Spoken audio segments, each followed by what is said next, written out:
All right, guys, what is up? Sean back here for another video. Sorry, I'm back in my car and I'm on my iPod, i whatever the hell these things called, iPods Pro microphone, using the Black Magic camera app. This works. All right, today I'm going to address the elephant in the room.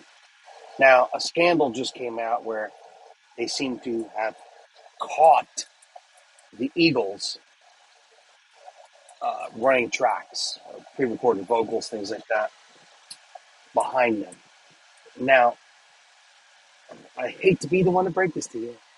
I hate to be the one to break this to you, but most of the big bands have been running tracks for a long time. Definitely since Pro Tools has been out. They used to run reel to reel. Before that, they ran cassette. There's been definitely in the last 20 years plus, everyone has run tracks, all the big bands. Um, I used to know a girl in Nashville whose father, CJ, ran the Pro Tools rig for Taylor Swift. And so this was 2011. So she was running tracks back then.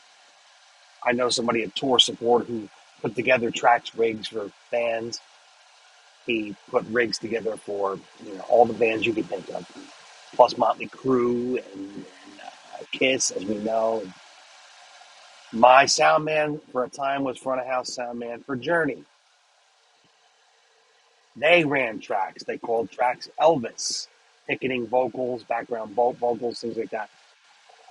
It's not cost effective to tour with all of the production sometimes you need, uh, orchestras and extra synths and crazy. And some bands had synth players under the stage.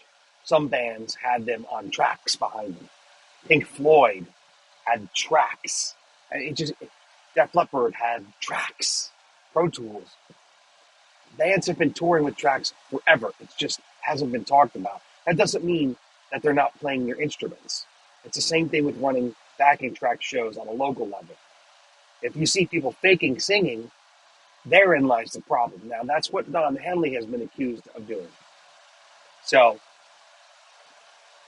from a musician standpoint, that's punk. That sucks.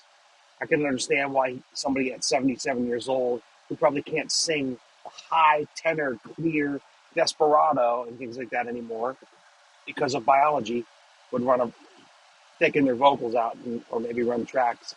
I'm not saying that I agree with it. I don't think I would do it. I would do what other bands have done and Elton has done and taken different low melodies and had other background singers and females take the high parts. Or you could omit that song from your repertoire. You can, when the background vocalists have a spotlight and take that. There's a lot of ways to do it, but you're talking about a band who still has a gigantic demand for their music, and I don't agree with it, but I understand why they would do it.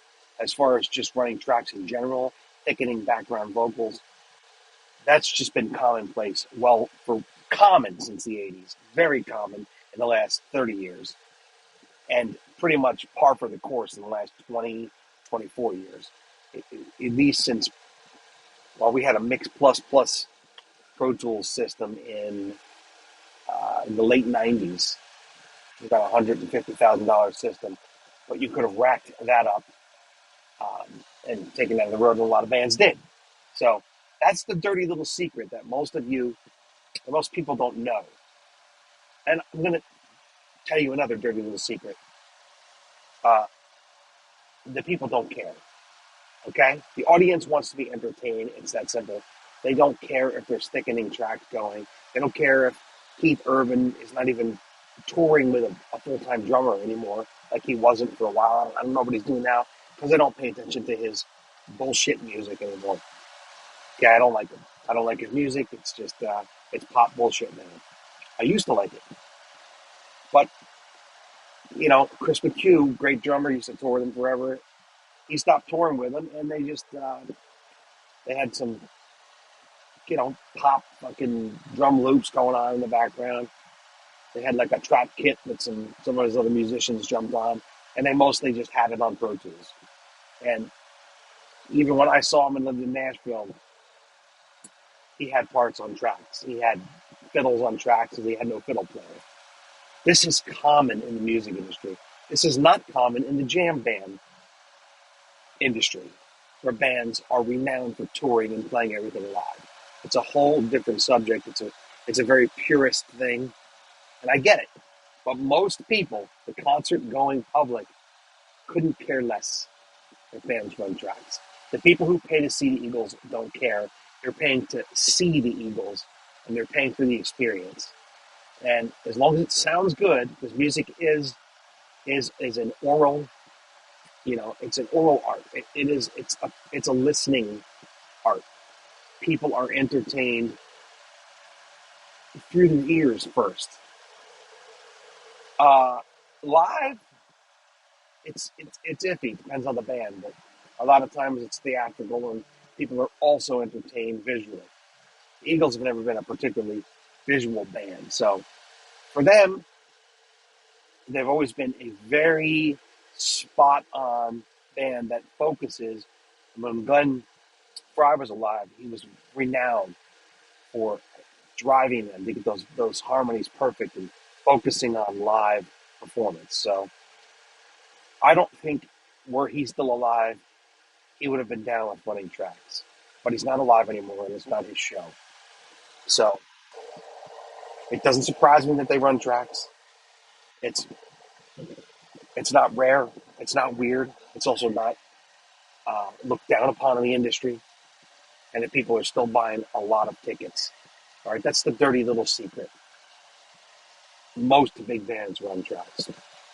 It is what it is. So there you go from Uncle Sean. Hope you guys are doing well today. I just wanted to comment on that. I know it has nothing to do with us, other than on a micro level. No one cares whether you run background tracks or not. But what they do care about is if you're faking singing, and you got to be good. Try to be as good as you can. I understand that not everybody can be, um, you know, Don Henley as a vocalist. Not everybody can. But if you're not, if you can't hang, you shouldn't be trying to play pro. You should be in your room practicing or at open mics, trying to develop in front of the crowd. So that's my take, and I'm sticking to it. Talk to you soon.